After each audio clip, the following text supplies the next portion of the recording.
on the move. Little dance step was good. Couple of bounces. Can take it himself and launch long. Inspirational. Time ticking away. Stop it. For Silvani. What about that? Mackay. 2 in a minute. And they are dancing now, the Blues. Almost Mackay. Walsh, here he is. Straightens up and has delivered. Is there nothing this young man can't do? Hello and welcome to the Navy Blue Corner. I'm Ian, joined as always by my good mate Lockie. And look, mate, I am so sorry that you went over for that just complete and utter garbage show. Mate, how are you feeling? And apart from the game, how was the trip over to South Australia? Thank you, my man. Yeah, we had a lovely time over there. The weather ended up being not too shabby. A few sprinkles in the first half, but clearing. And the Adelaide Oval was a beautiful place to watch footy. And I think one of the best parts was just seeing how many Blue Baggers were in that footy stadium, because we were almost, I felt like, up to the level of the Crows in terms of our supporter base. So it was great to have a good Carlton representation there. Yeah, look, that was probably the only positive. And look, if you did anything, the crowd brought the wolf. That was good to hear on the TV, sitting at home. But look, that was probably where it all stopped. And look, I thought I had it bad having to listen to Dwayne Russell and Jared Healy, one of the greatest combinations possible. But you had to sit there in the ground and watch that just disgraceful display. What are you feeling after that game? Obviously, you were there. There was a bit more maybe emotion with a very hostile crowd. You were telling me about before we started recording. How are you feeling about just everything happening right now after that loss? I think this will be a classic therapy session where you and I really come to terms with how we're actually feeling. Because, it's hard for me to put my finger on it. Like, there's no doubt everybody knows how disappointed all of the supporters are in that effort, especially considering what it would have meant for our season, and with all the other results that happened, that just kind of like adds on to it. It just didn't feel like there was a whole lot at all that went right when you think about the positives. Yeah, I think that was probably the hardest thing for me. It's like sort of, you can only really allow one poor showing throughout the season. You can kind of just go, okay, I can cop that. We just didn't show up this week for whatever reason. Let's go on to the next. You can't really afford to do that with 4 weeks to go before finals. So much to play for. Your last game before you play every other team that's currently in the top 8. They're Adelaide being the only team outside the top 8 we have left to play. And it was that little bit of insurance of, okay, we bank this win, and then we can go into the last 3 games, bit of a test, should hopefully mean we play finals on 13 wins. And to just really, for the whole game, be nowhere near it. You were kind of waiting for that patch where that 5-10 minutes of, okay, we'll turn it on and we'll just run over the top of them. They've been playing their best. We've been horrendous. It's only like 15 or 16 points. We just need that spark. And it never came. There was no part or facet of that game that I think was a positive. And that just hurts. Isn't that so funny? I had the exact same feeling. I remember at halftime siren went, and I was like, gee, that was a terrible half of footy. And I said to Dad, get ready. This is going to be the best half of footy that we've watched this year. Because that's like the faith that this team has put into, at least myself, with what we've shown this year. Like you said, whether it's a 5 to 10 minute period, a quarter, or a half, you just feel like in every game we're going to get that opportunity. And we didn't. I mean, it felt like Adelaide were a freaking top 4 team with how they were, putting us to the flame. So they didn't allow us that chance at all. And even the tiny little chances we had, we squandered opportunities. Yeah. And then we'd get that goal and you're going, okay, just get the next one. We're well and truly in this. And it was almost before the ball's even been bounced. They've taken it out of the ruck and it's another goal. And what can you do? You just don't wrestle that momentum back. And I agree. It was this whole season, even when we've played poor, we've had that 10, 15 minutes where we've kicked 6 goals and all of a sudden we've won the game. And you think we've got enough of that good quality. We've got those key forwards there. We've got enough in that midfield that we can just turn it on and show that we are the better team for whatever reason. That wasn't there at all for really any stage this week. And look, we'll get into chatting in depth about this game, what it means for the context of our season. But I know it's going to be a very negative episode. So I want to try and bring some positivity. And look, that is going to come in the form of acknowledging you guys listening to this one, because we've hit 300 subscribers on YouTube. So I just wanted to say a big thanks for everyone. Some people might not see that as a big number, but it means the absolute world to us. So thanks to everyone who subscribed. If you're watching this currently, what are you doing? You clearly like us enough to be listening. So please drop us that subscribe, drop us a like. It definitely helps build things. Because once we hit 1,000 subscribers, we can start to do some fun things on this channel. And of course, there's some other people that need a bit of a shout out, because you guys are you're too good to us. We ask for reviews on Apple Podcasts, and because we know that there's plenty of people watching this, but there's so many more listening on their streaming services. So we said, drop us your best 5-star reviews. And on Apple Podcast, you can do a written review. And I'm true to my word. I said, if you drop us 5 stars, I will read out what you have said. So let's get into it.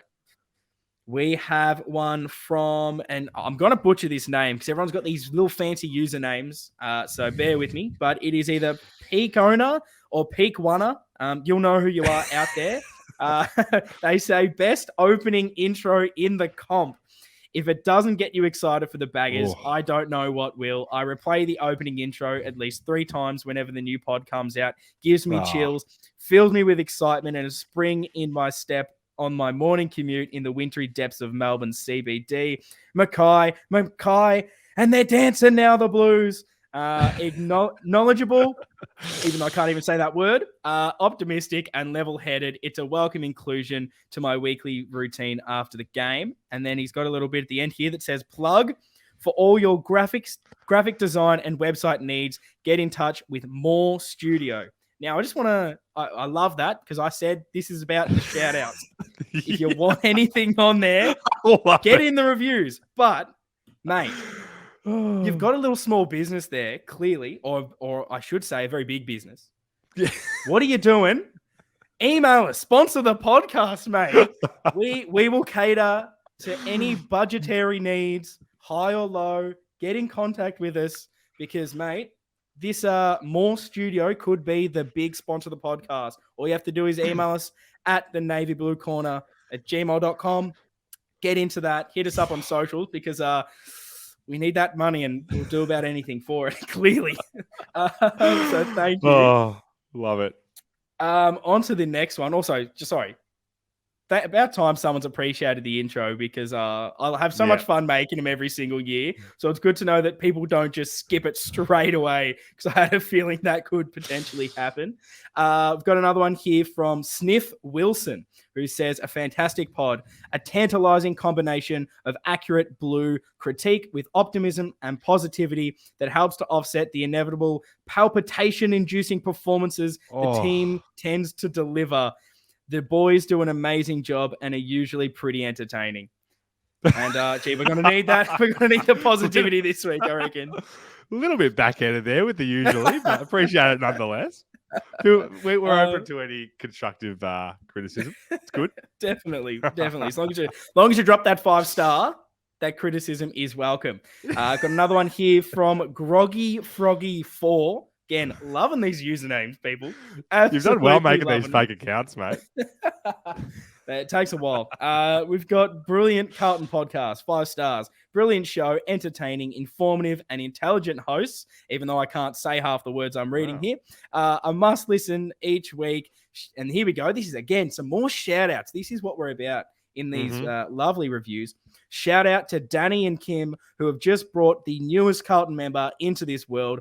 Welcome, little Roman. You've arrived at the perfect time to see our great club become number 1 again. Go Blues. So big shout out to Roman. We got a new bagger in the house. So can't wait for him to subscribe to the podcast too. And yeah, big shout out to Danny and Kim on that one. And got one more. You'll know this man. It is from Casey Mitz, who's got a bit of a rebuttal from Jackson last week. He says, love the pod. Keep it going, lads. Might be early days, but some of the best in the business. Had the privilege of knowing Ian for probably longer than he'd like, but it seems anything you two do turns into gold. Always a fantastic listen, and this is where you get the bit of the rebuttal, because this is called Easy Money. He says, P.S. I did end up in the Yarra, but the financial benefit of doing so well outweighed the cons, and can confirm Jackson was right. I did, in fact, stink. PPS, go Plowman. And that is all the reviews we have. So again, if you want to shout out, if you've got a small business, seriously, sponsor the podcast, but give us the 5-star review and we will read it out next week. I love the range of reviews there. You give the call to action, give us some reviews, and yeah, look, bit of free marketing for your business, shouting out the family. It's great. It's it's the space for it. But I will stress again, there is a room for paid marketing. If you do want to get into contact with us, we got plenty of positions available. But now that we've had that bit of positivity, let's bring it back down, because that was a horrific performance. And honestly, that's a segue. Just seamless, some might say. I genuinely don't know where to go with this. There is just nothing positive to talk about this contest, like we kind of mentioned at the top of this show, where nothing went right. And we've had this bit of a form slump, it feels like, probably since the bye. Maybe apart from the Freo game, it hasn't been great. Even in our wins, I haven't been necessarily convincing. We've had moments of really poor in those victories, and we haven't won more than one game in a row. On the flip side of that, we haven't lost more than one in a row. It's been win-loss, win-loss, win-loss the whole way through. What are our problems and deficiencies, Lockie? Because we can't seem to get this form together. And honestly, firstly, I don't want to really talk about this Adelaide game. So, what are the issues that are causing this inconsistency? And I guess, how can we solve them for the next three weeks and hopefully get into the finals? It's going to be a tough episode, because obviously we're going to be trying to go solution mode for these kind of things. But I'm going to start by throwing that back to you for some different thoughts, because I agree with what you say. There's this feeling that since the bye, things haven't been as good. Yeah. And I want us to kind of go into what that could be, because if I think about before the bye, obviously we were winning a lot more than we were losing, which is different to what's happened since the bye. But if you think back to each of those games, there was obviously the Hawthorn and Port Adelaide games, which we could have lost. There was, and don't take this as being pessimistic or cynical, but I'm just playing it back how I remember it. We smashed Adelaide and North, who were both in terrible form at the time. Knocked Richmond off. Had a slow start to I think probably both of those games. Yeah, definitely the North one. Point. Good point.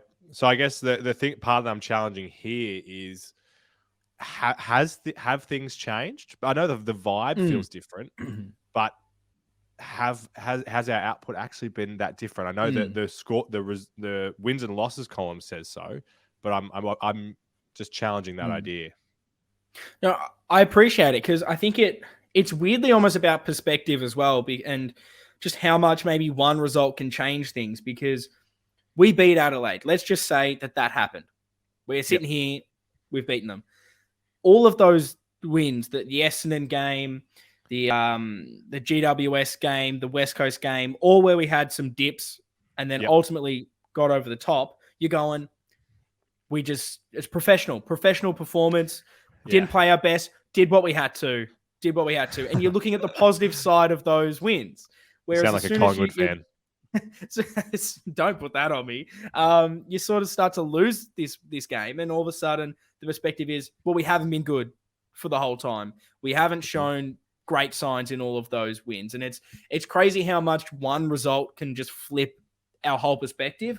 Who knows? You go next week, you beat Brisbane, perspective again maybe changes a little bit as, well, we needed to lose that Adelaide game to sort a few things out. And it just, it's wild how things happen. And as far as I guess your point of, have we just been this the whole season? It's not a bad thing to raise, I'd probably say that I feel like it's been different. The way we were maybe struggling in that early part of the season was we'd get these massive runs, ons of just goals, and we're nicely in front, and then we'd struggle, and it was like we could just stop and we'd just be holding on to the end.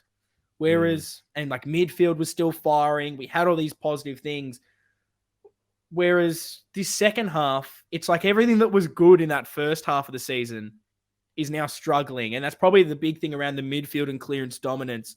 That's dropped away big time. And is that personnel? Definitely. We've had some midfield injuries. We've obviously had Pitt not be there. It was first week back this week against Adelaide. And so, yeah, it's an interesting one. I feel like it just feels different because it's been different aspects leading to these losses or poor performance drops. And yeah, I think that's one of the big ones is the midfield and clearance. We need to get that back. That's been a big deficiency.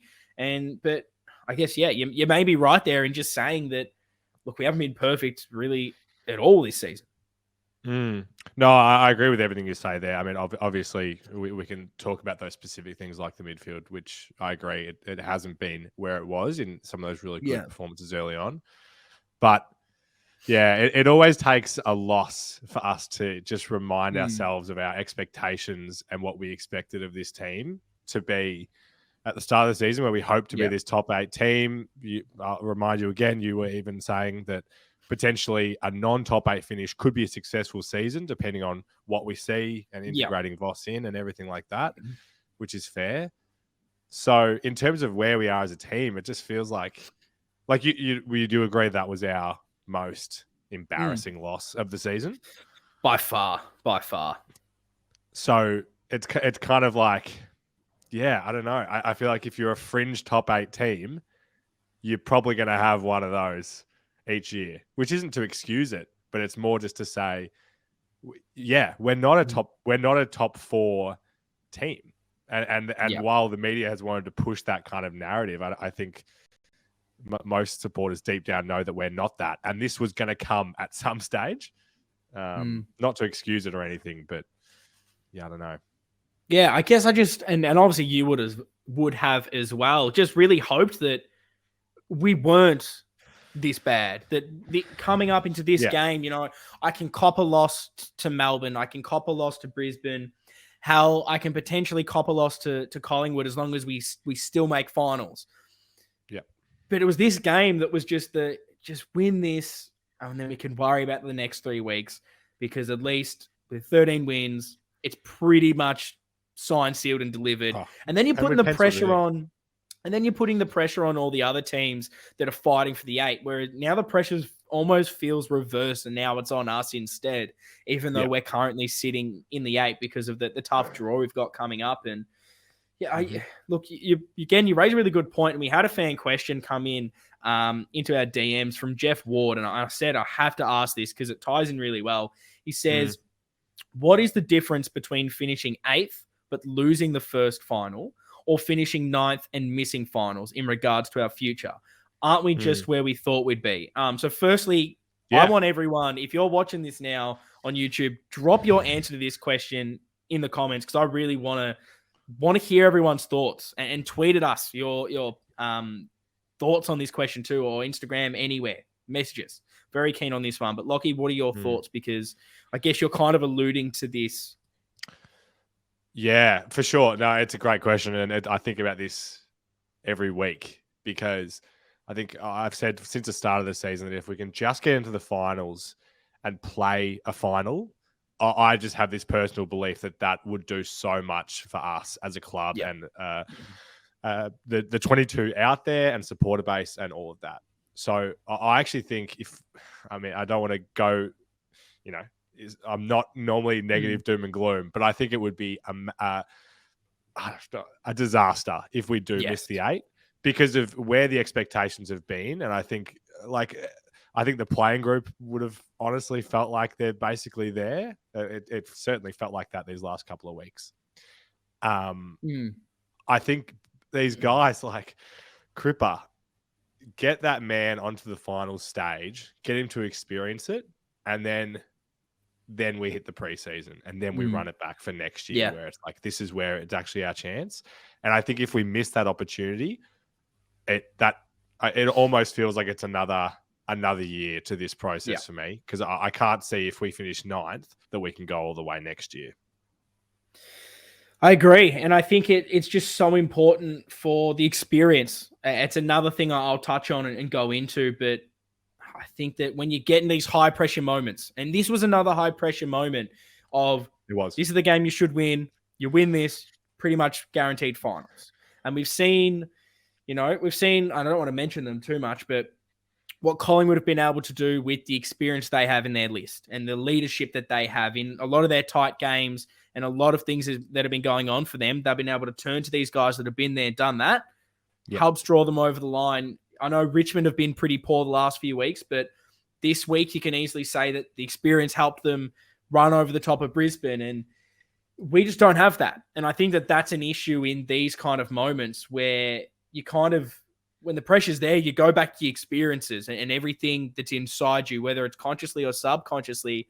We just don't have that. We've got like maybe 2 players, I think, out there that have even played like finals footy. It's so ridiculous to try to grow and learn these skills. And so I think that the big difference between missing out on a final and playing one is just that valuable experience of knowing what it's like, because every single game this year that the pressure's been hot, we've struggled in. And I feel like we just need that. And it's that monkey off the back, because I think we were 8-2 at some stage this season.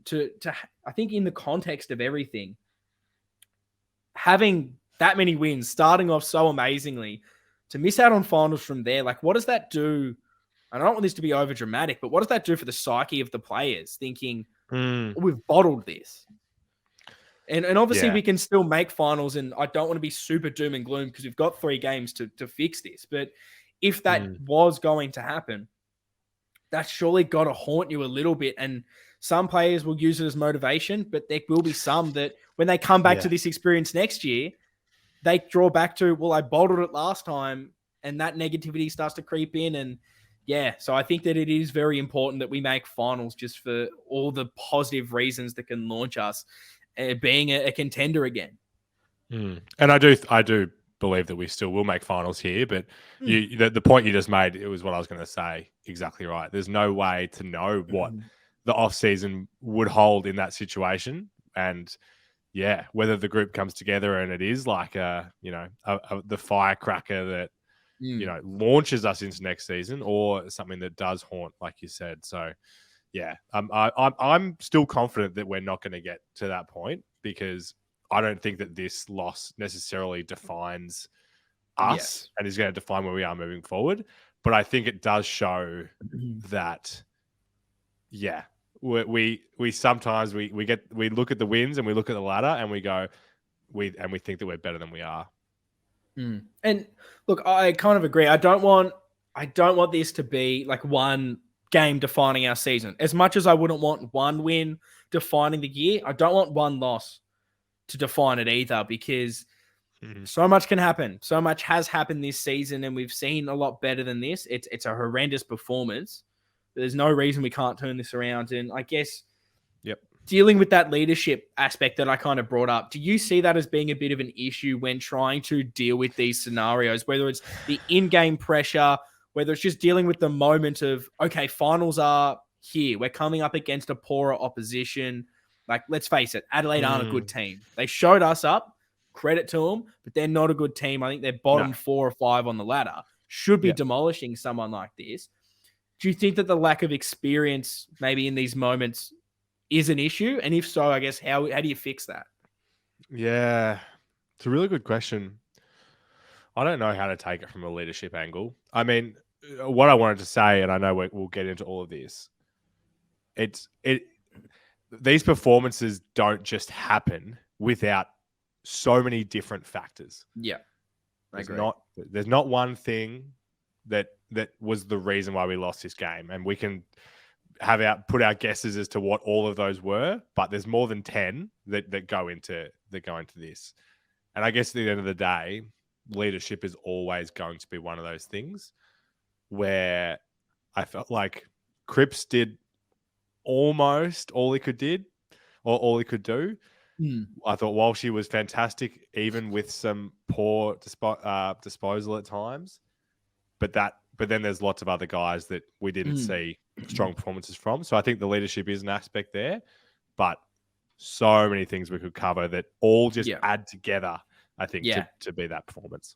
But what do you think? Yeah, I definitely wasn't trying to just say this is the one sole reason we lost. And it just comes down to we haven't experienced this pressure of trying to make finals. But I do think that just not have, like, if you're actually trying to look at this objectively, and like we often do in a loss, let's try and solve this and see how do we not make sure that this doesn't happen again? And I think that one of them and it's not an excuse at all. And I hope people aren't thinking that I'm using this as an excuse, because we were coming up against one of the youngest teams out there on the weekend.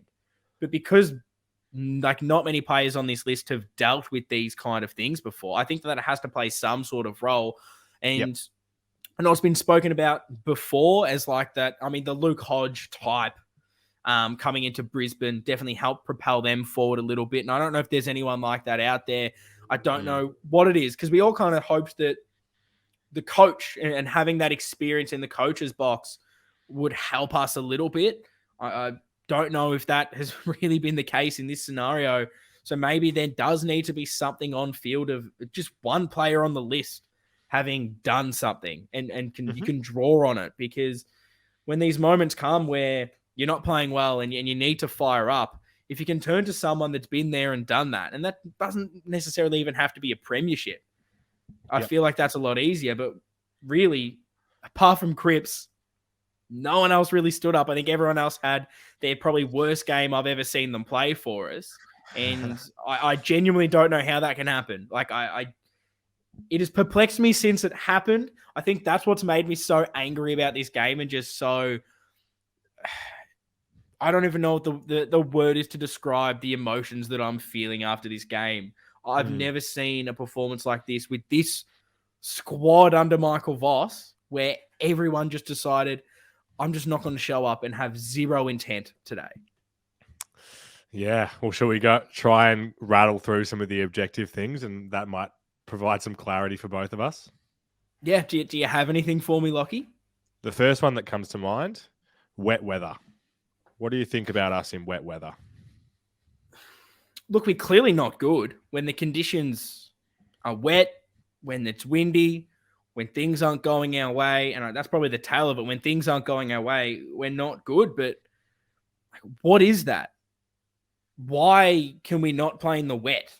Because conditions are never going to be perfectly dry and under a nice little roof for you. It's kind of comical to sit here and think that we can only play when the conditions are perfect. Like, that is disgraceful. That's another reason I feel like I'm so angry and I'm bubbling the more we're talking about this. Just thinking about why we never clean in these conditions. I don't get it. Yeah.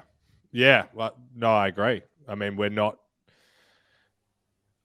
wouldn't be able to go all the way without being able to do both sets of conditions. But just when I think about this, like if I think about this game and then the season altogether, I can't think of a really strong performance that we did in like slippery conditions. And I think it's our handball first mentality and like disposing of and like controlling the ball, I should say, that gets let down. And so then when you add the pressure that Adelaide provided on top of that, it fell apart. And I guess the reason I bring it up is I'm just thinking of all these factors that if we had a better way of dealing with them, it would become a closer and closer game until we've won. So I don't know, like I'm not even taking it as a cop-out thing at this point. It's like going into a game, if I know that it's going to be wet, that's already just a little win, I feel, for the opposition.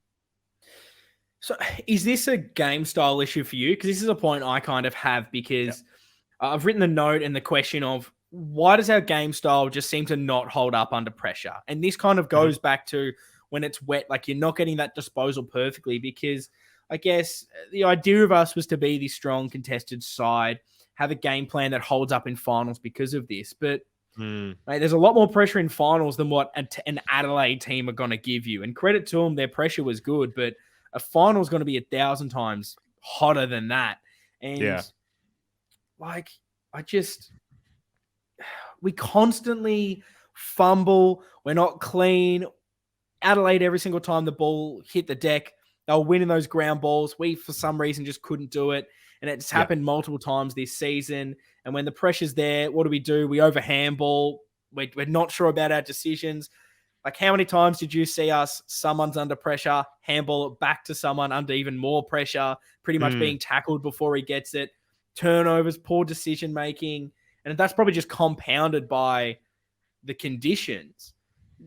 Do you see anything bad about this game style that we have? Because it kind of links to something else I want to talk about, which is I feel like some criticism has to come to Michael Voss as well this week, someone we maybe haven't spoken about too much this year in a negative light. Mm-hmm. Yeah, no. I think all that's very fair. One of the things that did really strike me was when the ball hit the ground, seemed like we were there 10% of the time coming away with it. Felt like they had 30 players out there. And that was everywhere. Whether that was when they were going forward at the drop of the ball, in our forward 50, on the wing, game plan, work rate, all the above. Yeah, it was pretty much like every facet of the game, because I don't have the stats because, again, champion data are lovely and don't give the general public everything that the fancy Fox hosts get. But I believe it was something like 30 plus ground ball gets to Adelaide over us, that they were beating us at the source. When the ball hit the ground, they were getting it. And like you mentioned, is that work rate? Is that not wanting it enough? Is that intensity? Like, what is that? Because that seems to happen quite a lot when things aren't going our way. We seem to struggle to really get our just hands on the footy and then just calm things down. And then as soon as we do, we're turning it over. We seem like we're just flustered. And I don't know what this is. Is this an issue of our game style too handball reliant? We're trying to be this, we win the ball, be cute with the handballs. And I'm just not sure that handballing out of pressure is the perfect idea. But then even when we're trying to kick it under pressure, the turnovers have been horrendous too. Are you seeing this as I guess my question out of this is, are you seeing this as a game plan Michael Voss issue? Or is this on the players maybe not being able to execute properly? Yeah, no, that's a good question. My feeling would be the former. Yeah, it feels like the inability to adapt that style throughout the game, because it isn't. Yeah, I mean, that's the whole the tagline of this season, that when things are just set up well for us, boom, we're going to get the win. And then as soon as things don't go our way a little bit, it seems to kind of implode. But as you say, I don't know. Would you rather us just slam it on the boot when under pressure, or try and look for the out the back to someone who also may be under pressure? Because there's nothing that I hate more than seeing a quick kick to somebody, the opposition's chest, or out on the full, which seemed to happen too often. No, I agree with you. I feel like there's some happy medium where it's hard because I wasn't at the ground. I wasn't able to see things from the camera angle, but there were multiple times where we sort of got the ball to the right spot in the ground. You've got it at the half forward enough, and you're going, okay, you're under pressure, forward entry now. Like, we've gotten the ball to a decent enough area. And I don't know if it just was the fact that we didn't have the forwards leading, the players weren't there, and that's why they weren't kicking it into the forward line. But this has been a trend all year where we almost go for that extra handball. We're trying to go, look, this is good enough, but it's not perfect. So I'm going to try that one extra handball over the top and just try and get the best inside 50 entry possible. And that leads to turnovers because we're just overusing the football. And so, I don't think it's necessarily just slamming it on the boot, but when you've got that ball out, stop putting it back into pressure. Just get that ball moving. And I feel like sometimes our decision-making, maybe it's just reverting back to this, okay, Vossi tells me to handball, so I'm going to handball. And maybe that's the issue. I genuinely don't know, but you nailed it on the head with just like I've written here in bold on my notes, is just failure to adapt. And that's my big criticism, I guess, of Vossi, because he's arguably been out-coached in most of our losses this season. And the big issue is, like, we've been beaten in every single facet of the game this week for pretty much all four quarters. And at no stage did it seem like anything changed? Was there a spark? Did we switch something up? We never really were able to wrestle back any kind of control, and that's frustrating. And it goes to the weather conditions. Weather conditions aren't good. Why are we slow to adapt to wet weather footy and all these different things? Why are we so slow to deal with the pressure that Adelaide are bringing at us? Ben Keys is another one that probably needs to get spoken about, being able to kick as many goals as he wants out the back running into goal because no one's on him and Sardi's getting burnt. And then we're not being able to use a key component of our game. Like, what are we doing? It's so frustrating.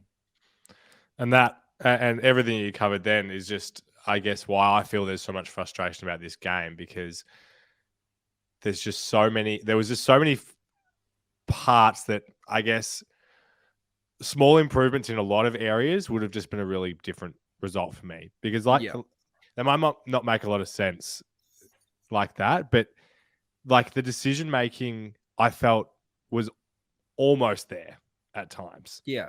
Like it was just like these almost things, and the skills that like the one extra handball, like you say, or the slight miss kick. And it's just the fact that all of these things came together in this one game. There was the sauce thing during the week and all the pressure on the club because of that.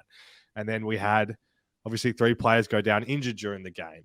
Pitt didn't seem like himself. Weeders hasn't seemed like himself in forever. Harry couldn't do it. It's when you have 50 things all together, that's how you lose by 30 to a bad team. No, like no one apart from Cripps had a good game. Every single person was poor. And this is going to be one of the dumbest questions I think I'll ask today. And I don't want, again, people to think that I believe that we needed to have this loss or anything like that, but it's a question for conversation. Now that we've had this loss, and again, it's kind of like the Geelong game where I'm going, well, we need to learn from this. We need to deal with it. Like, do you feel like because we've maybe had these form slumps, we've had the few issues we haven't got on top of, whether it be the center clearances, whether it be the intensity, struggling with the pressure, whatever you want to say has been a consistent negative theme for us this year. Do you think we almost needed this embarrassment to potentially go, okay, well, we've been maybe scraping a couple of wins here. Maybe we do need to address some of these issues? Or was it just a reality check of where we are?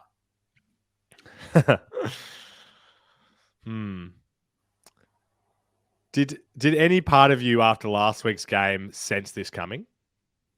No, not one single part of me thought this was coming. Me neither. And is that overconfidence?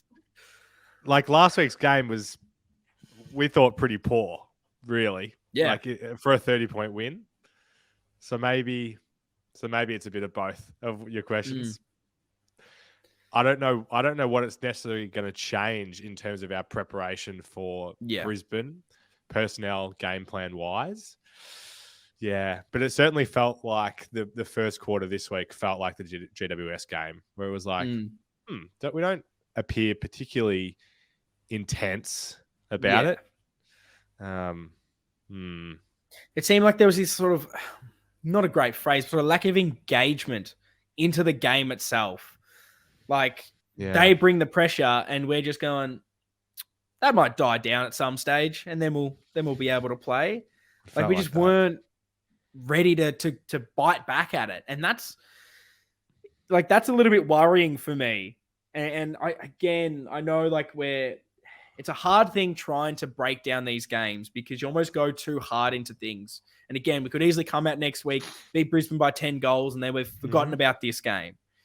And we're sort of over-analysing all the negatives, and I hate doing that. But I genuinely, this game was disgraceful on so many levels. Like my least favourite part of this game, the missed tackles. That would probably... Oh no, we've lost Lockie's microphone at the perfect time. He missed the speech just as well as we missed our tackles on the weekend because, like, I feel like it's been a bit of an issue in, like, definitely our losses under Teague. I feel like it's been a bit better this season. We've brought a bit more intensity around the contest. We've been this contested side, but the heat came and how could no one lay a tackle? Like, I can understand it happening once or twice. When it was like the 100th one in a row, I don't know how my television didn't end up over my balcony. I was getting so frustrated. I don't want to be that idiot supporter that, goes home early, turns the TV off, but I've never been so close to just turning the television off out of just pure frustration of, I'm not enjoying what I'm watching, so why am I making myself suffer through this? Because those missed tackles, and it was summed up, and I don't want to necessarily call these players out because everyone was doing it. It was every single person, but like, it was summed up with that Darcy Fogarty goal where Plowman misses the tackle, O'Brien misses the tackle, both of them just did nothing. It was like going through a bloody paper bag. And then you've got Chera that can't deal with a simple fend off, and then he strolls through, snaps a beautiful goal, making just a shit foot. He's not a shit footballer, but he's a subpar footballer, and we've made him look like prime Ablett, prime Dusty, prime insert superstar of the game. And like, how many times do we do that? You can add Josh Worrell to the list of almost debutantes of us making him look like bloody superstars. It had all the hallmarks of a awful Carlton performance, didn't it? Oh, I thought I'd missed like who this 250 game bloody centre half back was with him. I was like, gee, how have I missed this guy this season? Oh, that's why. Sandful. Yeah. Well, honestly, though, if it wasn't for that last play, I thought Chera was one of the ones that actually was bringing the tackle heat throughout the game. Yeah. Particularly how he was. Oh, there was one of the goals that he set up by laying a big tackle, hitting the ground, getting straight back up, laying the next one, and Motlop kicking it. So he was one of the ones. Yeah. But I'm with you. That was like the one thing at the ground where I was like, wow, how is this happening seemingly every time, where they are just, I don't know, maybe they were all oiled and lathered up. You know how we used to do that in the old under 15s, get nice and slippery, no one can touch you. Maybe they've got something, maybe there's something crooked going on there, actually. Do you think it was arrogance? Like, genuinely going into the game, thinking we're the bigger boys, it's going to be a bit easy. Do you think that everything just comes down to, we thought it was just going to happen for us? Or do you not buy into that kind of mentality? I don't want to buy into that. When you watch these games, and like I said before, it felt like that. It felt like we just rocked up expecting to win, like we did at Marvel last week. Is that how these guys would think? I mean, if you think about that, would be pretty unbelievable if you think about some of these players, like Zach Fisher. We absolutely adore Zach Fisher. How long has he been at the club? 6 or 7 years. Not a whole lot of success. Yeah. You'd think it's pretty hard to believe that he'd be rocking up to a game feeling like that, because these are guys that have been expecting to lose for most of their careers. And I mean, it's only been probably like a year since we conceded 19 goals in a row at the same ground to beat a different opposition, and maybe that comes back to your point of like, are we just not developed enough? Because maybe goes back to I need to find his name here, Jeff Ward's kind of point of, we're coming from such a far way back where we can see that this group has never won anything, conceded 19 goals in a row last year. Are we expecting too much, thinking that we can just come in and play finals and everything can be perfect enough? Or because of what we've done, the hard work in this first half of the season, should we be expecting us to now be at this better level? Because it kind of goes back to like the shifting of the goalposts, and why it's a failure if we miss finals is because of the position we put ourselves in. It's not like we're currently in, a Richmond's point where they struggled a bit early, getting a bit of run now. If you do that and miss finals, you can cop it. You be where we are, where we haven't dropped out of the 8. I'm pretty sure we haven't dropped past 7th once this season. So to do it now would just be heartbreaking. Yeah. No, well, you make a great point. That's exactly why I kind of led off with that earlier about the pre and post buy, because we adjusted the goalposts because of our record, which was fair at the time. But yeah, I just keep going back to Weeders doesn't take that mark against Hawthorn. Port get another win on, and one more. Suddenly we had a losing an even record at the bye, and maybe something like this wouldn't have been as shocking, even though we would still be just as angry. To what your point earlier about like Vossi and what he's kind of instilled in the group, still no debate that we're better than last year, right? Oh, yes, big time. And I guess that was our hope, was that we were going to see development this year and we were going to be a better team. Yeah, and it's hard. Like, and you make the other great point. I know I'm just rebutting or going over what you say, but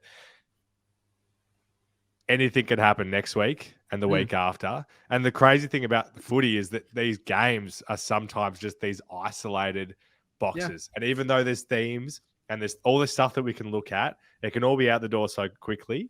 And yeah, that's why we love doing this and breaking down the games together and bringing some sense to it all. But at the end of the day, sometimes, like I said, everything just goes wrong. And then the next week, all those things just kind of seem to fix themselves and we just don't have answers for it. Yeah, it's so tough. Like, yeah, everything went bad this week. And I almost wanted to talk about this at the start because I can't believe we've gone like 40 minutes talking about this game that I didn't think we'd be able to talk about it for 5 minutes. And there's clearly probably two stories that I really wanted to get into because maybe it's a bit more fun in some aspect, but let's go on to the first one. And that is talking about the thing that we've kind of touched on this whole episode, the big theme, and that is finals and how do we get there? Now, I'd love to get your thoughts on this because, look, if we're looking at what needs to happen, I believe I've somewhat crunched the numbers like many with the predictor. We love the predictor. I think pretty much every single person living, and maybe this is going to come back to haunt me, pretty much said St. Kilda not in the conversation. Throw them away with the draw they have coming up. Yep. But then you've obviously got Richmond and the Doggies and us sort of vying for two of those positions. And if we basically now have to win at least one game, and we have to hope that one of Richmond or the Western Bulldogs at least lose one of their games. If they win all three and we win our one, we don't make finals. So how are you feeling about finals in general now, Lockie? Are you confident? You think that we can do it, laying out down the numbers? We got 3 games to turn it around. Yeah, I'm confident. It might be hard to believe after the 45 minutes that everybody's just listened to. But like I was saying, I really think that a lot of what we saw on the weekend is going to be isolated. I think we'll be able to beat Collingwood in the last round. And I do think we're going to come away with one of these other ones. And that's how we felt when we looked at this period a little while back. We're like, we need to knock off some of these top teams. Yeah. And we think that we still can do that. And the weekend didn't change that for me. So I'm still feeling good, but it's just frustrating that now it's even an equation. And I thought I'd be deleting the ladder predictor from my browser. It's back. No, it's an interesting one because I don't think I'm confident. I'm probably looking at it a different way. And I'm not saying of course we can make it. We could win the next 3, finish top 4. Like who genuinely knows what could happen? The team might go, oh, what have we done? We've been a bit lazy. Let's fix it. Who knows? But sort of my point of view is regardless of whether I think we can or not, if we can't beat, let's just say for this instance, one of Brisbane, Melbourne, Collingwood, which would be 0 wins from our last 4 games in the season, like frankly, we don't deserve to be in finals. That's not good enough. You need to be at the pointy end of the season, winning games of football. And if you can't win any of your last 4 games, you just don't deserve to make finals. Like naming a team that does. And further onto that, talking about these top 8 teams, I actually went through this and I went through the top 8 at the moment. I didn't add on Richmond and the Doggies even though I think that both of those are in that contention. So I just looked at the top 8 as it stands now. And how many wins has every opposition in that top 8 had against other top 8 sides? So going through them in alphabetical order is Brisbane has won 3, Collingwood 4, Freo 5, Geelong 4, Melbourne 3, St Kilda 3, Sydney 4. So the least wins anyone's had is 3. Brisbane, Melbourne, St Kilda have all had 3 wins against top 8 sides. We've only had 2 currently. Now, I get it. We haven't played all of them. We haven't played Brisbane. We haven't played Melbourne. And we have a chance to rectify Collingwood as well. But currently, we've only beaten Sydney and Freo. Probably not good enough. And I get it. Maybe this point switches if you throw in a Doggies and Richmond because we both beat those guys. But currently, as it stands, 2 out of 7 isn't finals worthy. I'm not sure where I stand on that. I think the difference between finishing first and finishing 8th is enormous. You'd agree with that? Yes. A team finishing around 8th or 9th, you're not really contending for the flag. And that's where I think that we are. So I don't think that if we make the finals right now on 12 wins that we didn't deserve it, because we still got those 12 wins on the board, and that's how it works for me. And we can disagree on that. Obviously that would be, like I said, that's it's a terrible outcome if that happens. But I still think that if we are one of the top 8 teams on wins, we deserve to be there. And I'm not gonna be going into the first week of finals if that happens going, we don't deserve to be here. I still think that we do, but still at no point in this season have I really deep down felt like we're going to compete with the teams at the top, and that didn't change this weekend. I felt like that a week ago. Yeah, I totally get where you're going with that. I think I'm more thinking in like the context of where we are and what the teams around us are doing with 3 games to go in us going 0 the potential of us going 0-4 to finish the season with every other team that would have been in finals having having more than 2 wins against the teams above them. That's not good enough, and that's not good enough to make finals. And I guess that's where I'm sitting with this. It's in our hands. It's no longer we can cop a couple of losses. It's okay. It's in our hands. We win games of football. We make finals. It's possible. Of course it is. Totally. But if we don't, then got no one else to blame but yourself, because, as I mentioned, I just think you don't win any of your last 4 games, you're just not good enough. And that's it. Totally. I mean, it's, if that is what plays out, we're definitely going to be feeling a lot different about this team than we did a week ago at the bye. Like that would feel like an implosion. Yeah. But yeah, I mean, you're not wrong. So outside of the 8, looking at it, we obviously lost to the Suns and the Crows. So it's those 2 losses that are biting us. And Richmond, if you want to throw them in there. But I agree. I agree. You're right. They're more or less not in that conversation of like the ones you should be winning. Yeah. No, you're spot on. I forgot about them. So even if you just say that we knocked off Gold Coast, which was just an annoying game, and this one that we should have won. Injuries as well, which, I mean, we had in this game. I don't want to use that as an excuse because clearly we were bad before and after. It didn't change. It's another game we had injuries and for whatever weren't able to adjust, if you want to throw that back in there. Yeah. I guess that's the comment that just rounds out my thing about not competing with those top teams. That if we'd won this game, which we absolutely should have, and that Gold Coast one, which just got away, we'd currently be sitting 3rd, and we'd be like, well, these 3 games don't matter. It's so hard. It's all sliding doors. Yeah, I guess I keep almost trying to get to another topic, stop talking about the game, and more little questions come into my head, which is why this podcast is going for so long. Okay. We obviously it's the pressure again. And I'm talking like physical pressure, tackling pressure on the ball carrier. Probably another week where I feel like the same kind of players keep getting found out in this pressure to some degree. And I don't hate naming them because there's other good parts of some of these players' games, and it's not an isolated issue because everyone was so bad. But like you throw in your O'Briens, your Plowmans, your Setterfields, these kind of players, the bottom six or so that it seems like when these pressure games happen, their games drop.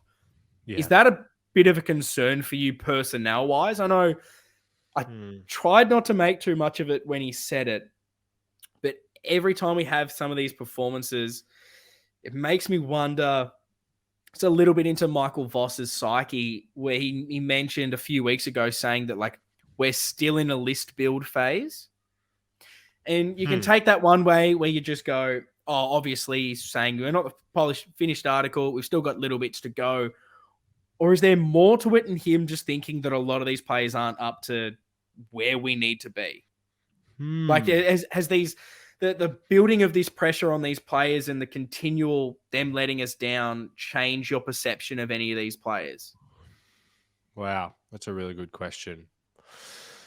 Yeah, I mean, so are we talking about those specific guys? You can go into as many specifics as you want because, I think maybe it's just. If we think about Plowman, everyone wants to talk about him. Yeah. I think it's pretty simple that what we all agree on. Plowman can do some really good things at times. He can do the biggest stuff ups in history. No one thinks he is best 22 in our healthy team. Full stop. Yes, I agree. So if we were healthy, he wouldn't be playing. Then obviously Setters has had to work his way back into this team, and it's only really kind of injuries that allowed him to get in. And then Lobb is a guy that a lot of people have said he's our most improved player this year. And we always knew that toughness wasn't going to be his number one thing, and that he's an outside guy. So that's what comes to mind with those three guys. Where, I mean, throughout the season we've been questioning: are any of them in our best team? You could argue very strongly that all three of them aren't. And if we were fully healthy right now, that would be 3 outs. So I'm not sure if that's what Voss is insinuating with those kind of things, but I feel like you'd agree that those three, I don't even know what I'm getting at. Like it's those three guys aren't. Yeah, who knows if they're going to be future players or not? It's such an interesting one. I think that it's so hard. Setterfield, he's such an interesting player. He started the season pretty decently. You're like, maybe he's found this new role. We're getting a bit more development maybe out of him. And then slowly but surely you get the old Setterfield where he just doesn't seem up to it. Drops down to the twos, gets some form again, comes in as one of his best games against GWS. You try not to go too high with his performance. You want to talk about it like we did last week and highlight it because I like getting around these players when they do have a good performance. Then flip side on the next week has an awful performance. He was nowhere near it. And I get this kind of game, particularly when we're under that pressure. We weren't able to move the ball to the areas that we wanted to, which is on the outside. And the wingers were going to have poorer games. And probably more for Setterfield. I just felt that he just wasn't existent. At least Lobb was in areas. We maybe didn't use him a few times when we should have. Yeah, he turned the ball over, and that's not good enough. There's still some question marks on O'Brien, whether he is perfect and whether he's going to be in that team. Like you mentioned, I think he's definitely ahead of anyone else we really have on that wing. Exactly. It's the Setterfield again. Probably not maybe up to it. Plowman, look, he did well defensively, if I'm going to say anything. I think he played on McAdam for most of the game. Didn't have a goal, who normally kills us, normally plays pretty well. So you've got to give, I guess, some credit to him there. But it's, again, his deficiencies. And this kind of like as a sort of holistic view of the list and the team currently looking to play finals, you probably can't have a player like him in those high-pressure moments because probably more often or not, he makes those mistakes. Positioning isn't right. Thought Nick Newman, before he went off with the injury, wasn't good with his positioning on multiple times. He got burnt. Sard was bad when he was made to defend with Ben Keys on him. It was just so many and I'm not saying that Sard's a bad player, that he's going to get dropped or anything, but yeah, it was such an interesting performance. And yeah, it makes me wonder about a couple of our bottom performers and whether that they are going to last. Because when that pressure comes, which it's going to, they just seem to not be able to handle it. Well, I feel like we've answered the hypothetical well there, because for a team that isn't sitting on top of the ladder, things are going to have to improve for us to be able to win a premiership. And that's either the current players in the team get better, the players that are not playing, either injured or in the twos, get better, or we bring in other players, draft or otherwise. So it kind of goes without saying almost that it's like, when even when things are going well, there's improvements to be made, and you can ask those questions. It's just a shame, I guess, that some of those guys, like, I don't know what it is about Plowman that makes, because there was 100 errors in this game, but his 4 or 5 just seemed to just send shockwaves around the entire stadium. I don't know what it is about the poor guy, but when he fumbles or turns over a handball, it's it multiplied. just sticks out more than anything. Oh, that's interesting. Look, man, we've gone for a long time, and I'm keen to keep this going. But let's change tact. When we finished the game, I didn't want to have votes. I didn't think there was enough people that deserved it. So I didn't ask the votes for you guys, but for the sake of the integrity of the Navy Blue Corner MVP medal, that if anyone wants to sponsor that, I'm talking to you, the man who left that review. Dollar signs are rolling through your eyes this episode. I love it. You're a commercial man. It is up for grabs if anyone wants it. We will sell our soul. But we will give our votes. And if you do have your votes and you do want to let us know, again, drop in the YouTube comments, tweet at us, send us a DM, whatever you'd like.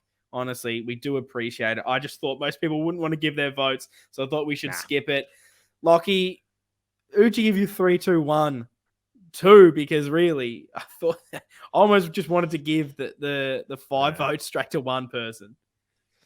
Yeah, you would have got a lot of Darcy Fogarty 3 and that kind of. Also 6. I can't count. Apparently, that is 6 votes. Give me Cripps 3, Walsh 2, and I know you touched on him for the tackle earlier, but I wanted to give Chera the 1. And if I had to give 4, it would have been McGovern, apart from his that kind of costly turnover that he had. The one mistake. I thought he's intercepting and he was starting to, it took a step forward to being the old Gov. You know, that old Gov from those 2 games and preseason game at the start of this season. So I'd give him the 0.5 if I could, but unfortunately not. But you've burnt him. So no vote for you, Gov, according to Lockie. I've obviously gone the 3 to Cripps. Thought he was by far really the only one that can come off that ground and hold his head high. 41 disposals. We needed a leader in that game, and he was doing it. Just too bad no one else wanted to pick up the slack. Interestingly, the man you gave your 2 votes to, Sam Walsh, had 40 touches. Didn't feel like a 40-touch Sam Walsh game. For me, he's missed out in my votes. I just thought his disposal wasn't great. I think he had 6 or so clangers. Like Doherty had 8. Like, what is going on with these guys? Like clangers, not just turnovers. Clangers. He's just horrendous. I've given my 2 to Gov. I thought really, apart from that one mistake, he was serviceable, did some nice things. I thought he did his role well enough. That 1 assist in particular was absolutely beautiful to Cottrell.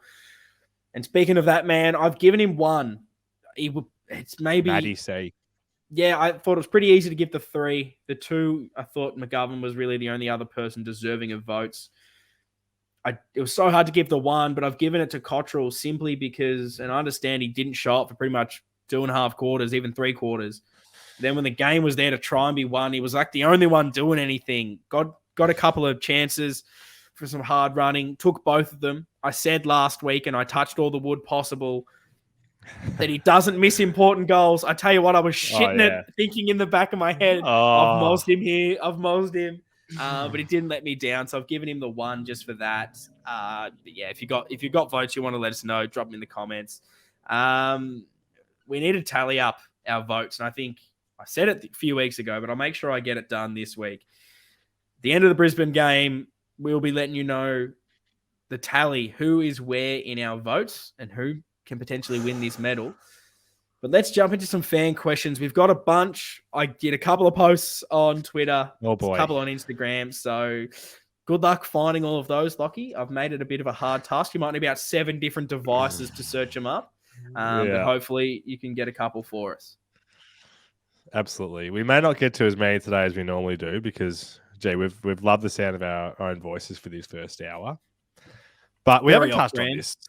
I know it is off-brand, and that's why we have a podcast. We haven't touched on this at all yet. From David Madden here. Did dropping JSOS send the players the wrong message? And I'm gonna mirror that with this question here from Mark DT. Does Voss need to show a set and drop Mackay? So I reckon we address those two things together. Yeah, that was probably the one thing I hadn't touched on that I was definitely going to, which I was just going to ask you thoughts on the big story during the week of the omission of Jack Silvani. And I mean, it's very interesting. My opinion at the time when the teams came out was, I don't really care. And that might seem very strange because I know a lot of people had very strong opinions, but mine was very much, and a lot of mates all giving their opinions and some asking me because they liked mine for some whatever reason. But mine was simply, I just don't care. If Vossi thinks that's right, then that's right. They know more than me. And maybe that's a dumb point of view to have, but I expected them to have a good plan. And when he was talking about the height issue in that forward line and trying to address certain things, I didn't necessarily think that Sauce had been amazing. And when you're looking for his role as that half forward, which has been a position we've maybe struggled with, if you're saying that De Koning is the ruck relief and having to be that other tall forward, and then you're wanting the other forward to be that pressure guy, who do you have? Do you have Owies, Durden, Motlop, Silvani? You can only pick 3. Like, who do you have out of that? And, Durden's been decent. Motlop's been really good with his pressure. I think Owies, we had talked about him enough before this game saying how much we'd missed his tackle pressure. It's hard to get that balance right. So I was kind of buying into it and saying, okay, well, I want to see what this is like. Sauce hasn't maybe put his hand up enough and done enough around the ground in the last few weeks. So just see how it goes. And then obviously it happens. Pitnet's no good. De Koning looked awful, just being that statue in the forward line. He looked like the De Koning at the start of the year when he was playing that role. And, we're all generals after the battle. You can easily say Sauce should have played instead, but I don't know. I was happy to back in the coaches on that one. Oh, mate. We think alike, don't we? Look at us being aligned again. Who would have thought? I thought shows like this, people were supposed to, come from different sides of things and just argue over everything. The one part that gets me in all this, though, why do you think, and maybe you kind of covered it then, why did Voss, or not Voss, I shouldn't say Voss, why did the club say omitted for JSOS instead of managed, knowing that he's appeared a little bit beaten up, knowing they obviously knew the outrage that was going to come from this. They didn't, you know what I'm saying? They didn't. Yeah. That they didn't do this going, no one's going to bat an eyelid. They knew that the supporter base was going to be outraged. Why do you think they didn't choose to say Honey and Silvani both managed? Maybe this isn't answering your question directly, but if the match selection committee are going, gee, we can't drop Sauce, we can't say omitted because a couple of people might get a little angry, they should be fired immediately, is my opinion. You shouldn't be worrying about what I'm having to say as far as your team selection goes and what you go out to say. And if you're going to have him the sub, then he's not managed. So if he's dropped and Vossi comes out and says he's been dropped for it's nothing in his game, we're just trying to get that team balanced. And did they maybe get it right? Did we go too tall? Maybe. But everything went wrong that game. So I think for people immediately to go, oh, it's because we didn't play Sauce. Well, Sauce came on and was it much better? Like he played fine, but was the outcome much better with that mix? Like I don't think so. And that kind of, for me, goes back to I didn't think it was a horrendous call and I still don't. And I also don't subscribe to you've gotten rid of the heart of the soul of the team. You've sent this message to the players. Again, and I heard Pommy say this on the fan cams, and I just 100% agree, where I think he said basically, if any player sees the news of their teammate Silvani dropped and goes, oh, well, there's the heart and soul of the team. Oh, no, I'm not going to show up today in protest. Like, genuinely delist you right now because that's not the right mentality. You shouldn't give two shits if old mate gets dropped. You got a role to do, and you shouldn't be too worried about that. And so I guess that's just my thing. I don't think he sent a message saying heart and soul. I think he said, obviously, and again, like we talk about this all the time with team changes. There's clearly things that he maybe wasn't doing that we're not privy to, whether it was running patterns, whether it was the defensive things, because Sauce has been fine, but have you, and I get it, his role slightly changes, but have you seen the same like forward pressure, intensity, beautiful lead up play when he's been playing at half forward? No way. So does he deserve to stay over a TDK that's been playing quite good that they maybe go, well, he maybe adds a bit more marking into that forward line. He's a better ruck. That's probably what we're after. Winning it back at the source, which has been an issue. So I understood the outrage because we all love Sauce. We all think he's probably best 22. If I was to write your mind, he's definitely in there. But I just thought the outrage was a little silly, maybe. Yeah. No, I'm so glad that you said all that. I wanted us to go into it a little bit because there was just so much commentary of it over that period, and there's still going to be, depending on when we see the team this week. And I just completely agree with every point you made there. And the one thing I just kind of add, which you kind of touched on, this idea that, like TDK can be that forward. Like we believe that he's got it in him. We're not going to know these things unless we try them. So the other option, like you were saying, take a small forward out, like don't bring Owies back or whatever. Cool. I'm sure they thought of that option. They decided not to do it. Could have played Pitt a third week in the VFL. They would have thought of that option. They decided that this option was better. Like it's not like they were just at the table and went, I think it's Silvani. Well, he could be the one that comes out, like whatever. Like they looked at all of these bloody options that they could have done, pros and cons, and this was the way to go.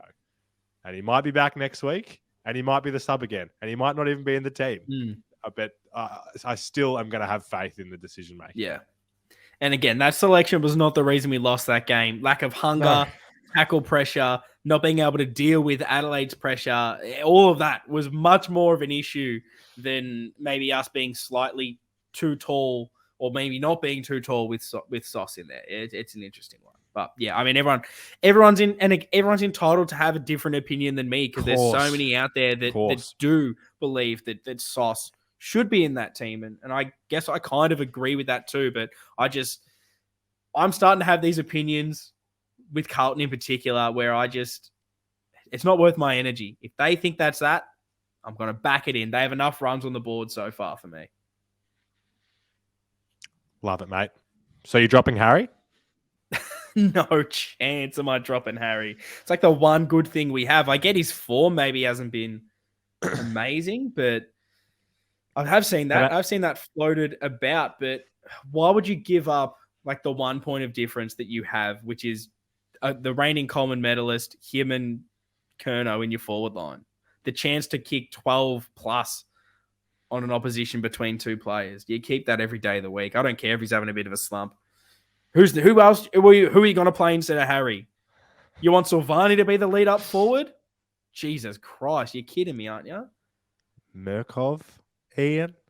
Think outside the box, mate. Come on. Get Garv back down there. Let's jump onto the gram. Go on here from Nicholas Agius. A few guys we've talked about, but I feel like it's worth looking at it from this take. Are Plowman, Silvani, and Setterfield all being played out of position?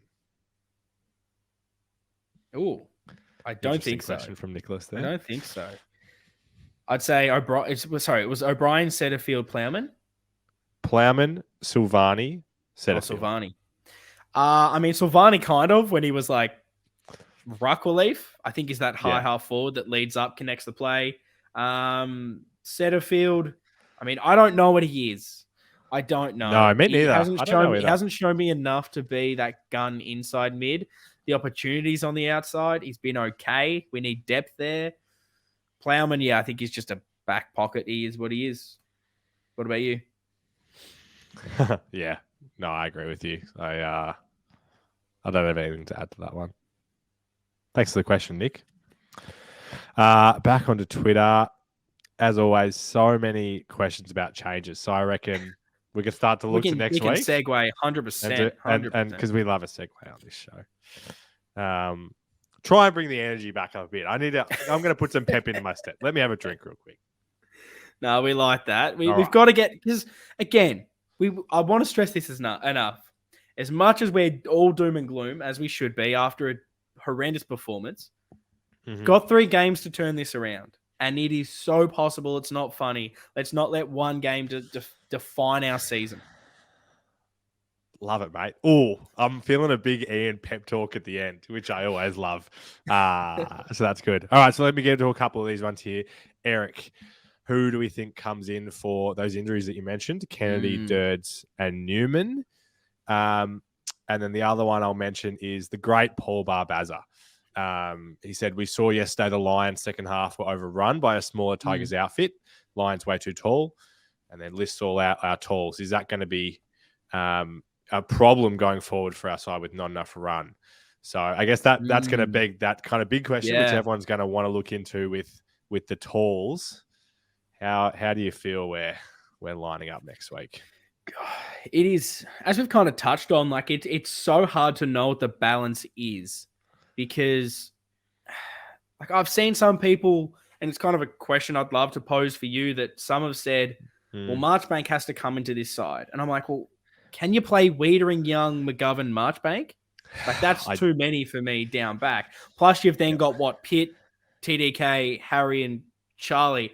Is that the Brisbane problem that Paul's obviously talking about? And so you take Marchbank out of the equation, and then you're going, well, like what's the trade-off and what's better? And I think this is kind of what Voss is talking about, because it's either you get a better ruck in TDK. Let's just say, and I know Pitternet didn't have the best game. Yep. But he's our number one ruck, and I'm locking him in regardless. I think he'll be better off next week. He was clearly dominating the 2, so he was good enough to go. For whatever reason, struggled like many. We're locking Pitt in. So you're either getting TDK as a better ruck and a tall option down forward that maybe disrupts our 2 talls, but again, you're getting the better ruck and a target. Or you're getting a lesser ruck in JSOS, but you're getting maybe a shorter forward line, bit more dynamic sort of part to it. I don't know what's better. Brisbane, if they're taller, is it better to go small? I genuinely don't know. I feel like No, well said. Do you go all of them? Because you've obviously got now Durden out. The only other replacement is a Honey, who hasn't been great. You'd probably say you'd rather JSOS. Do you go too tall and match it? Like it's so hard to get the balance with the players that we currently have. I feel like that's my issue. And you look at the the Newman injury, well, Stocker would have come straight back in, but he got concussed in the twos from a dirty tackle too. Really drove him into the ground. So who comes in there? Like it's really tough. I would have loved for a Williams to come in, for a Boyd to come in. Saw both of those two in the line to get a coffee at the two. So that was nice to see that those two are still kicking about.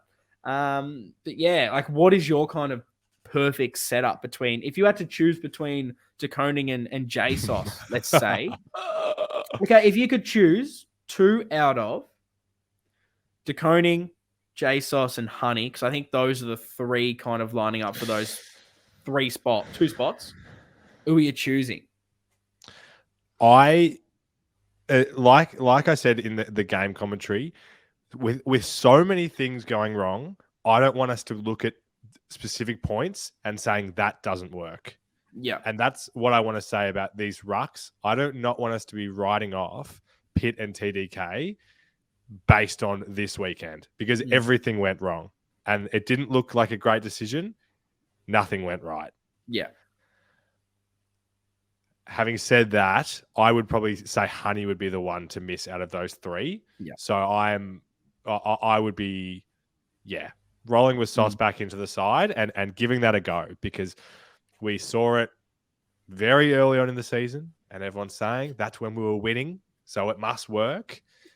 I'm like, let's go back to it and try it again for me. I'm not looking at this and going, wow, TDK couldn't take contested mark inside 50. Nobody wearing navy could do anything on the weekend. So I'm not writing him off. Yeah. Now, I'd like trying to hopefully use this as a bit of an outlier. It's tough because, like you said, it was a bit perplexing.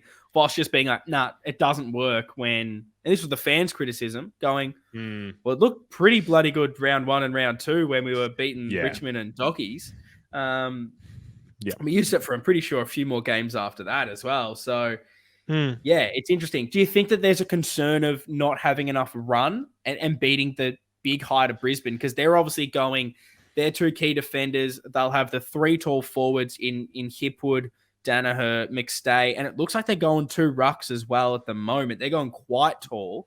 Do you think that playing those two gives you enough run? Like, should we be trying to exploit it like a Richmond? The hard part for this, for me, is that when I think about this run, like, are the guys that we're expecting to bring that run bringing it anyway? And maybe you disagree with me. That's a good point. With that. Good point. But it's like I keep coming back to the small forwards who we love. But every week I walk away going, are they doing enough in there? Like, are they doing the things that someone who is supposed to be fast in the forward line does? And because the answer is no, and I'm also not going to be replacing them with other small forwards that are playing in the twos. There isn't any, except for Honey, but he's been in. It's got to try the talls for me. And I think on that point, we've been talking about how this midfield, and we've been struggling in this midfield dominance, and us two had both come to the conclusion that clearly it's maybe a Pitt issue and not having that dominant ruckman in there. Yep. If we're then sacrificing the ruck again for a smaller run, then we're just not winning the ball at the first place. If they've got these 2 ruckmen plus who knows what else, is Sauce going to be able to deal with that as the ruck relief? I think I'd rather go taller and see what happens because I don't want the alternative, I think. But, I mean, let us know in the comments, what is that forward mix like? Because it's a tough one. There's no nailed on correct answer because I don't think the club still are 100% on anything either. Yeah, that's it. And like you say, it was working. Well, I mean, working enough for them to not change it until there was an injury early. Yeah. So I guess in a perfect world, and this is the thing, it's still Vossi's first season. In a perfect world, we get to this stage of the season and the coaches know the side back to front and how every kind of connection and lineup would work. But they were probably at the selection table being like, we don't know how this is going to play out because it's been 2.5 months since we've seen it. And unfortunately we have to try some things and maybe we're going to see the team on on Thursday night and be like, okay, wow, they're trying something new again. Yeah. And I guess I don't want to keep harping on the JSOS being omitted, but would you say that his performance coming in on as the sub is probably his best performance in the past month or so? Is that too bullish to say?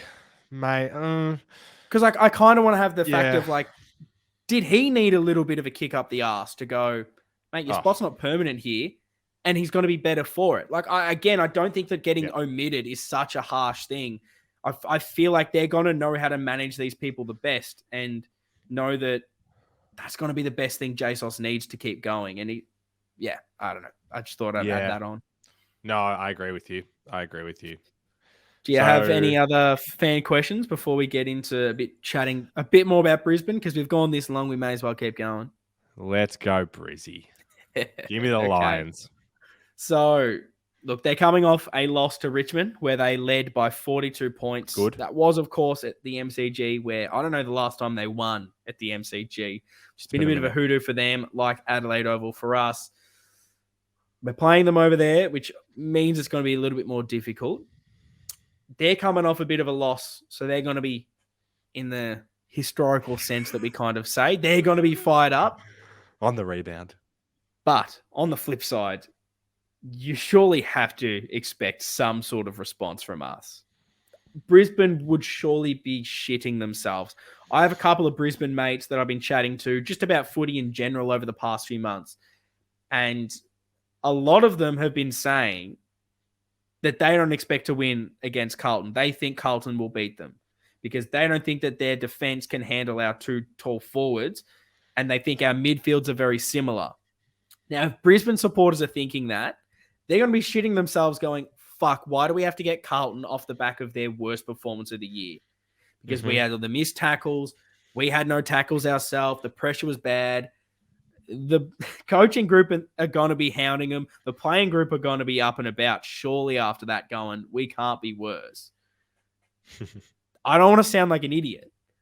Here we go. But I'm genuinely seeing a bit more positivity going into this week, thinking that we're a bit more of a chance than maybe I did the week before. Because like their defense has been highlighted in the media quite a bit as a bit of big weakness. Richmond sort of tore them apart with repeated entries. They seem to struggle a little bit when the pressure comes with repeated forward entries. And I guess if we can win it at the source, get the ball in there enough, their defenders will not be able to handle our two tall forwards. And so, I mean, it's going to be an interesting contest. I knew the optimistic pep talk was going to come. That's revved me right up. That's why I'm confident. Yeah, no, I definitely think we can win. I'm not taking anything from this game as a reason that we won't win. Look, Brisbane are a great team, and it's we're certainly not going in as favourites.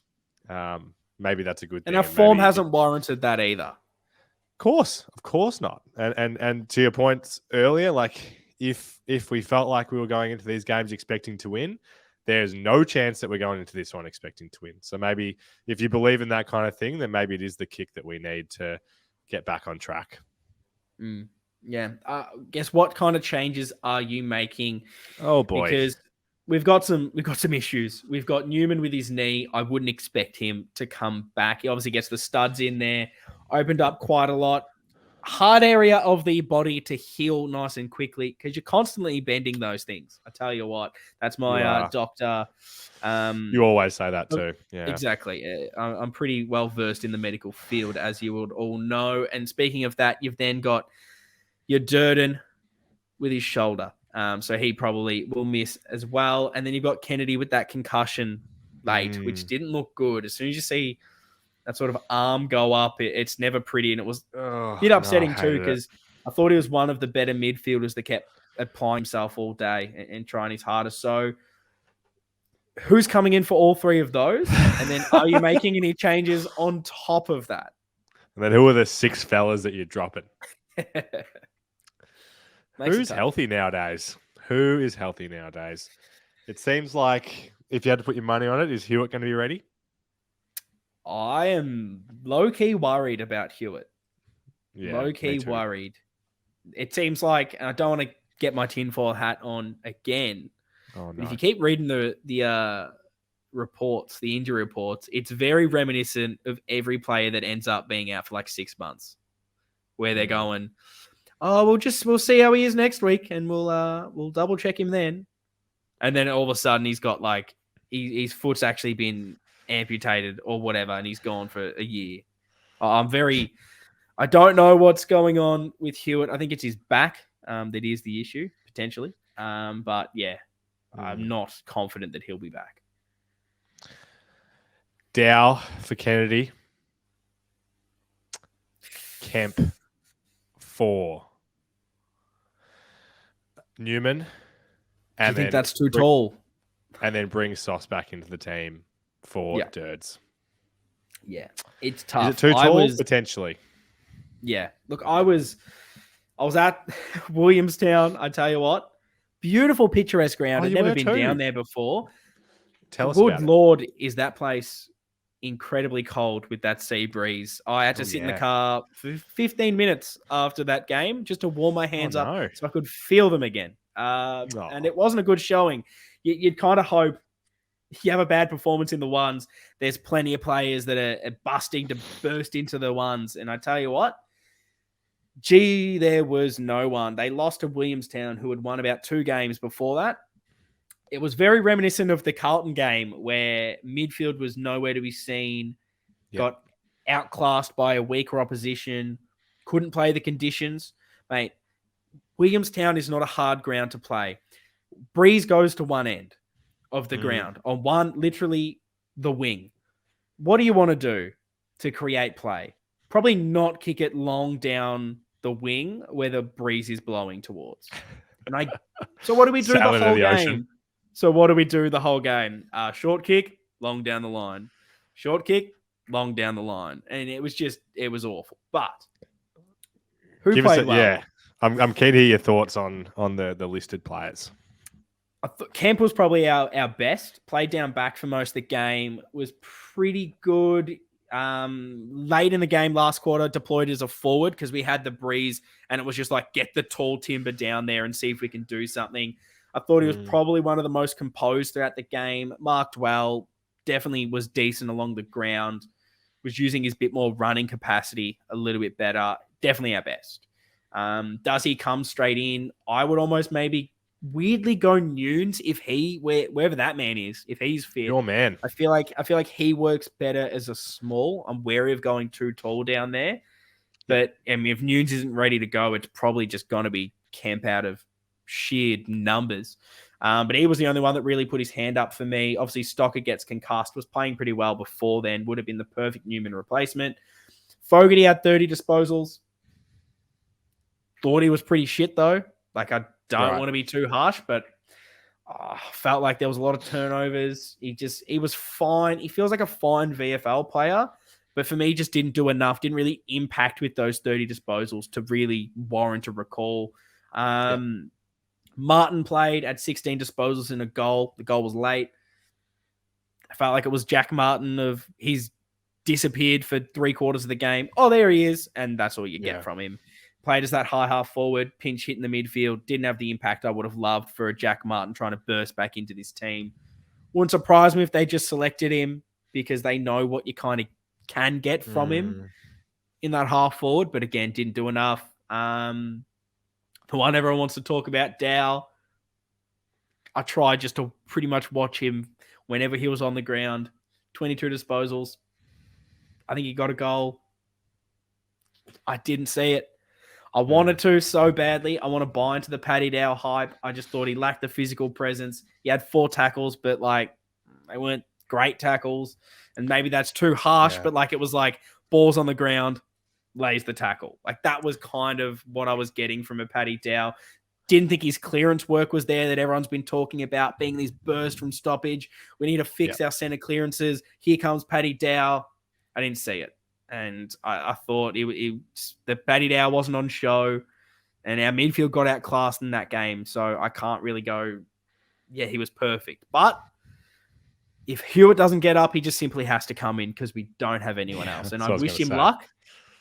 But I mean, the only other player I thought that was good I mean, Marchbank was like fine, but didn't really do a lot. The only other person was really Jack Carroll, who, look, he's nowhere near the finished article. I'm not asking for him to get recalled into this game. It wasn't the most polished performance, but he showed enough glimpses that I was like, okay, we've definitely got a player developing nicely. And in that last quarter, I remember I didn't really get into the huddle. I was outside the huddle at 3/4 time. Well, wasn't in the middle revving up the boys like I wanted to.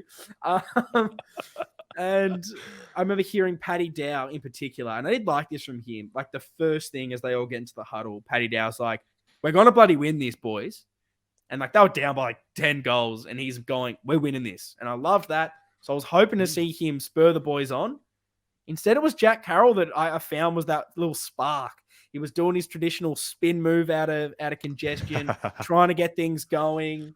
Yeah, when I thought Dow was going to step up, I thought Jack Carroll was doing a little bit more in those big moments. So that's my little VFL wrap. Love that. So yeah, I think, look, if Hewitt's not good, Dow comes in just because we have no one else. I'd probably have Nunes in, which I don't love, but got no halfbacks for some reason. We had about 30 before the start of the season. Now we got none. And then, Silvani for Durden, just because I don't think Honey is in the form. Yeah, interesting. Yeah, you certainly echoed my thoughts around Dow, the couple of games the VFL games that I've been to this season, where the numbers don't tell the full story, unfortunately. But I agree. I think I guess it was when Hewitt went out, we're like, well, there's no better time than now for him to come in. And he still didn't come in. And now if Kennedy's going to miss as well, I mean... bring in Fogarty. Exactly. It's going to take every one of our midfielders going down for him to come in. So I think he will. But, yeah, look, it's not... Well, not excellent. Is there anyone else that you would want to see make way? Because there was obviously a lot of poor performers. Is there anyone that you go on top of those injuries? Or are you just more, which is how I am, so I'm going to kind of answer it for you, which I love to do normally. I love it. Like everyone else is gone. So the replacements I would have had for them have to come in anyway. Yeah, this is just, we spoke about this, about the players. Like if you want to drop one of these guys, you got to bring someone back in, and odds are the coaching group sees them as a lower player on the hierarchy right now because they're not playing. So you can go crazy, and maybe they will go crazy, and they'll like so you wouldn't drop Plowman, for instance, and bring no one to try bring Marchie? in. I just think it's too tall. I don't think it's the same role. Like that's the issue. No, they're we not were fully the same healthy role. right now. Like, yeah, I'd take Stocker, I'd take Boydie, just for like a bit of maybe standards and trying to keep that up. I know people online have been saying that, and maybe same with like a Setterfield or an O'Brien, maybe like those kind of things. But who comes in? And the only other name, and this is a little bit of left field, but there's a certain player that hasn't played any twos because he's been suspended, but his suspension is over. That's Will Hayes. He is eligible to play. Wow. I understand he had a very poor showing against Geelong, has not had any form to come back in. Do you think he's any chance to be recalled into this team? No. Yeah. I'm shaking my head. Yeah. Even with I don't those think so either. There, yeah. How would they select him over even Nunes? Surely, I think it's just the fact that because he hasn't played, he hasn't got to get back in the twos. Yeah, his last performance wasn't good, so how can you have standards and say he comes back in? But it was just a name that I thought that was someone on the list that was actually not injured for once. But yeah, I mean, let us know in the comments your team changes because it's a tough one this week, and I know some are wanting to completely wield the axe, which I think I would have done if there weren't this many injuries. But I don't know. I watched the twos and I wanted so many players to just show me we're coming up to finals. The VFL team's coming up to finals. They're probably not going to make finals now. It's very reminiscent of the firsts where everything just turned to shit on that Saturday. I don't know what happened, but none of them really stood up and showed me that, because so many of them are like an injury away from coming in and all went, no, I'm not going to put my hand up, which was a bit disappointing. We've been going for a while. Is there anything else you would love to touch on about the Adelaide game, about what you want to see this week? Any just anything really you want to say on the pod? There's one thing I want to say, mate, to end off this one. We're going to bloody win on the weekend. And I can't wait for next week's pod. 100%. Look, I know that every Carlton supporter will be cheering on Freo and Port Adelaide this week. And because we need it. We need it for the ladder to make things a little bit easier. But even then, it's in our hands. And like I said, we can't go 0-4 and expect finals. Let's go up to Brisbane.